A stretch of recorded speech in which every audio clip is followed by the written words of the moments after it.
This here represents the surface of life. Surface. And we see surfaces, surfaces.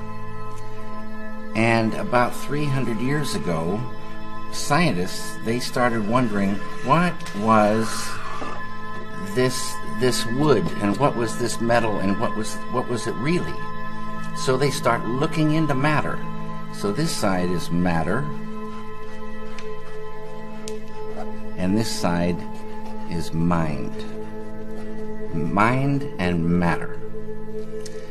And the scientists, well, they discovered molecules. Deeper they went, and they discovered these atoms. And like I say, they thought that was the smallest particle for a long time.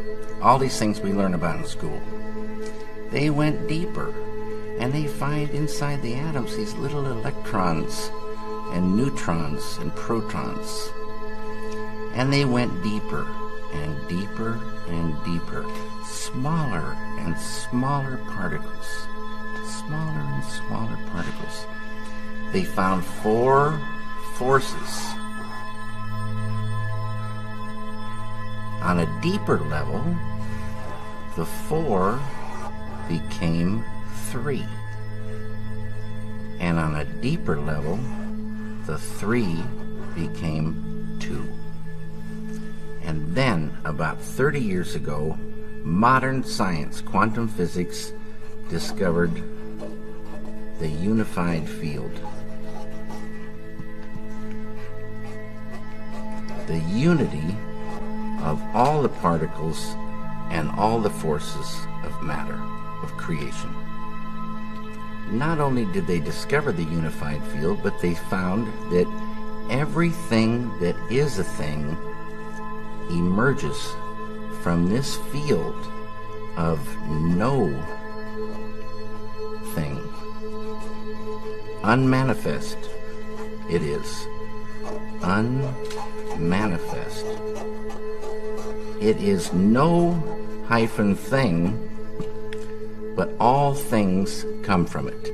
Anything that is a thing has emerged from this field of unity. It's oneness. The scientists know this exists, but if they wanted to get there, you can't get there. It's unmanifest. You can't walk into this field. But any one of those scientists could practice a technique, transcendental meditation, which, remember, true happiness is not out there. You're given a mantra, a very specific sound, vibration, thought. Very specific. It needs to be life-supporting at all deeper levels. And that mantra that you're given, that Maharishi gives, the key that opens the door.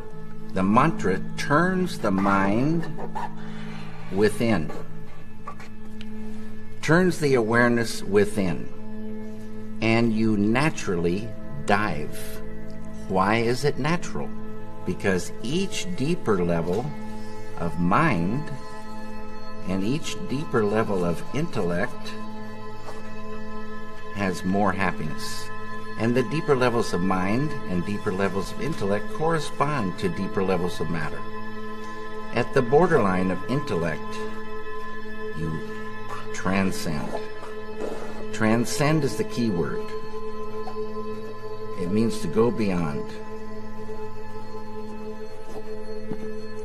You're going beyond field of relativity, duality, experiencing oneness. Pure, unbounded, infinite consciousness.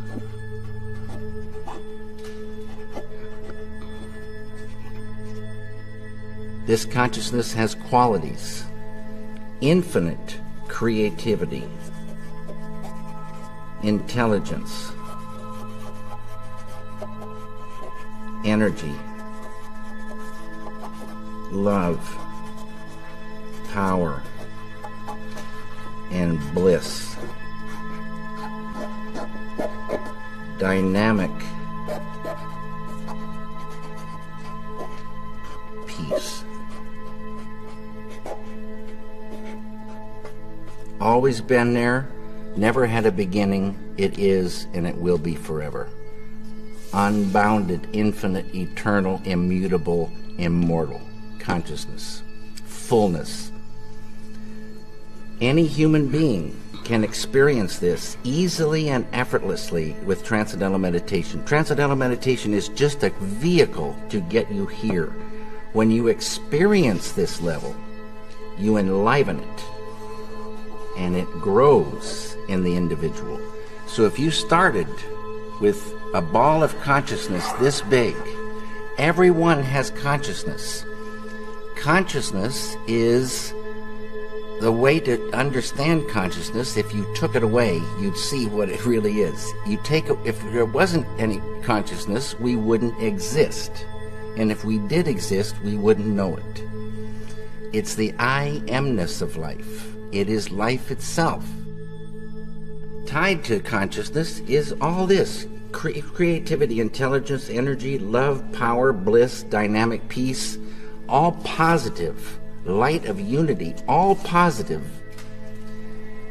You experience this level and you enliven it, and this ball of consciousness that you thought was just going to stay the same for the rest of your life starts expanding, and these qualities expand.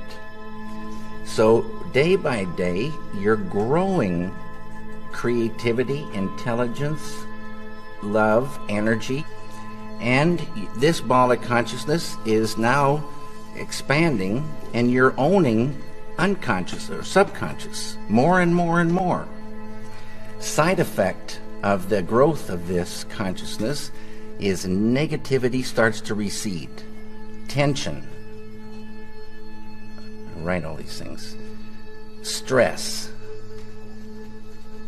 Anxiety. Sorrow, depression, anger, hate, fear, all starts to go. Can't live in the light of this. It's easy to do. It's not concentration, it's not contemplation. Concentration, contemplation keep you right on the surface. You're not transcending. It's this field that does everything for the human being. This field. And you experience this field when you really get there and transcend. This is transcendental consciousness. It's, there's so many names for this field. The Tao, Kingdom of Heaven, all these names for this one field, the absolute, totality. In Vedic language, this field is called Atma. A-T-M-A means the self with a capital S. Know thyself. Get there. Know it by being it. Unfold it. And what you're doing is unfolding your full potential as a human being. Your full potential of the beautiful human being is called enlightenment. And people can unfold their enlightenment. And this is all the thing tied to peace. It gets to the point where you couldn't hurt another human being. It would be like hurting yourself. This is the way it is supposed to be. It's not the way it is, but it would be so beautiful. But the key is there. This feeling, it just grows, and it's real. It's much more real feeling than our world, which is pretty much an absurd joke when, somebody is blowing children's heads off in the name of peace. It's a sadness. It's the old way. And now there is a new way to real peace, and nothing to do with killing. And so it's reached a point where you just wouldn't ever think to hurt another human being. And you travel in real peace, you travel and you meet friends, not enemies. The light of unity destroys the enmity in an enemy, destroys negativity. There's no more enemy.